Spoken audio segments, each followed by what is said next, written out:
he takes incarnation, which we call avatar. Okay. Why does he take incarnation? To protect. He needs to take a particular form based on certain particular situations, right? He will take a form to come to protect people. While protecting, of course, he destroys them as well, like guns, for example, right? So what is the meaning of avatar? We are not in the We're not doing the topic avatar, but since we are talking about Vishnu and Vishnu takes incarnation, we'll go a bit in that avatar aspect. So avatar means to descend on earth. So he descends on earth in a certain form, not necessarily human form. It can be any form which he wants, right? Now, why does he take incarnation? What is the purpose of taking incarnation? There are two major objectives, two purposes. The primary purpose is to set examples. Ou bien nous can dire to be a path maker, to show the right path. So he comes to set examples like even Ram has done. Okay, he has set examples for others to follow. This is the primary objective of God taking incarnation. Then the secondary objective is, of course, to eliminate evils. This may include killing demons, like we just took the example of Krishna who killed Kans, right? Now, an avatar is defined as the incarnation of the Supreme Being. It is the bodily manifestation. He takes a particular body. When you say form, say a body, it can be body of human, body of animals, the 10 incarnation, it can be any. The word avatar is derived from the Sanskrit root avtaram, which means descent, right? So he comes here. The divine comes here to show us the right path, to remind us of our nature, right? So formless God takes a form. We have seen last time God is formless, right? So he takes a form, he descends on earth as an expression of his boundless love and affection towards humanity. Maybe in certain religious movies, maybe you have seen the demigods are praying to Vishnu, to Shiv, to whichever major form that they need to take incarnation to come on earth to protect. So God comes on earth, descend on earth for us, okay? Because we suffer, he comes here for us. So it is just an expression of his love towards humanity. He behaves in a very human way, very simple life, right? In a very human way, nothing extraordinary, right? He might be doing miracles, right? Mais pas à l'extrême comme si. Let's say Ram, for example, he could have stopped Ravan from kidnapping Sita, though he was not present with Sita. So he is God, he could have prevented that, but that did not happen. Okay, so he behaves in a very human way. And why does he behave as such in a very human way?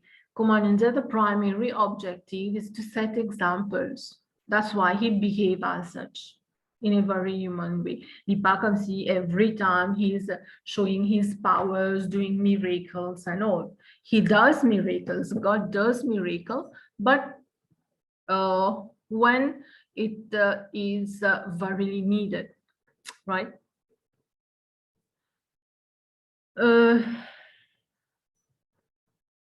We continue. Now, this is not important for your syllabus, Form 5 syllabus.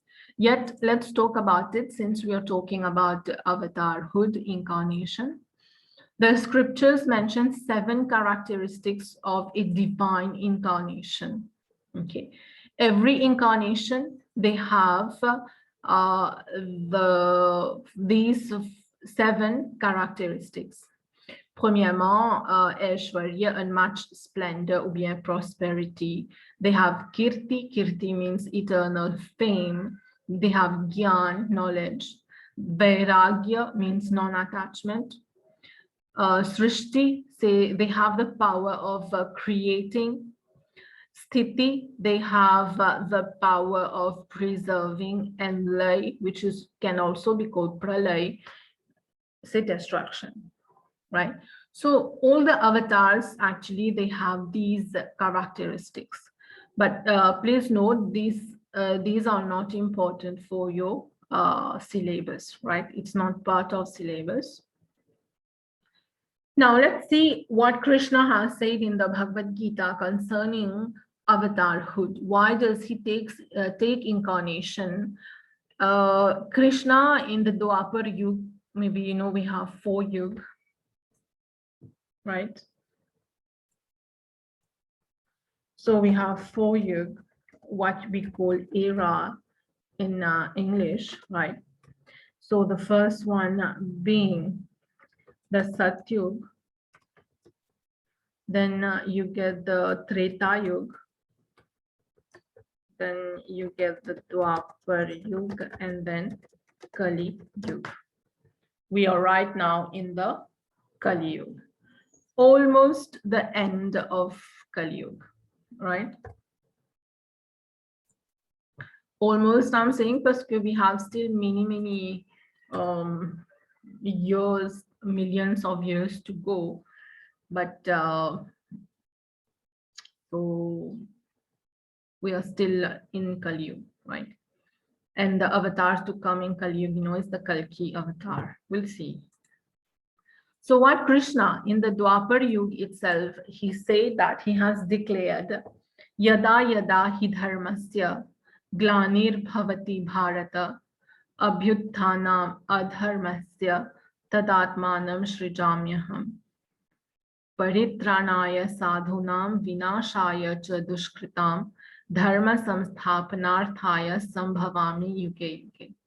Last time I told you to remember certain verses.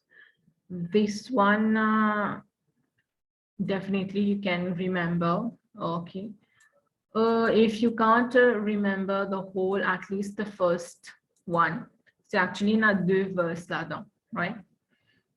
So what does that mean? So Krishna says to Arjuna on the battlefield, what is exactly his purpose of taking incarnation? He says that whenever there is a decline in righteousness and a rise in evil, okay, goodness diminues and evil keeps on rising, the Lord takes incarnation.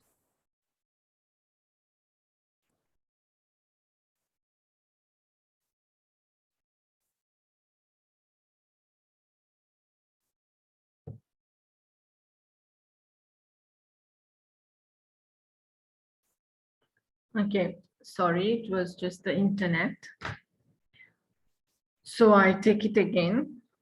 Whenever there is a rise in evil and a decline in righteousness, in goodness, Krishna, ou bien God, he will come on earth from time to time.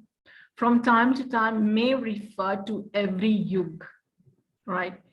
Or you may say that in every yuga, or even in a yuga, if he has to come 3 times, 4 times, he will come, right? To uphold righteousness. He comes here to uphold righteousness, goodness. Righteousness is what we call dharma. He upholds dharma.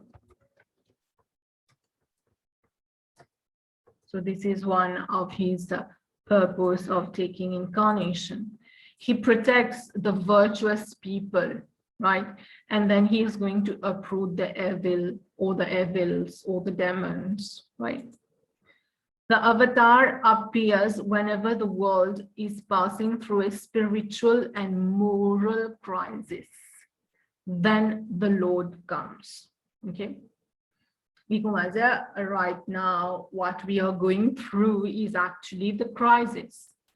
It can be spiritual, it can be even religious crisis, because you have one religion, people of one religion criticizing the other, so many stuff. Even moral crisis exists. Humanity is practically no more, right?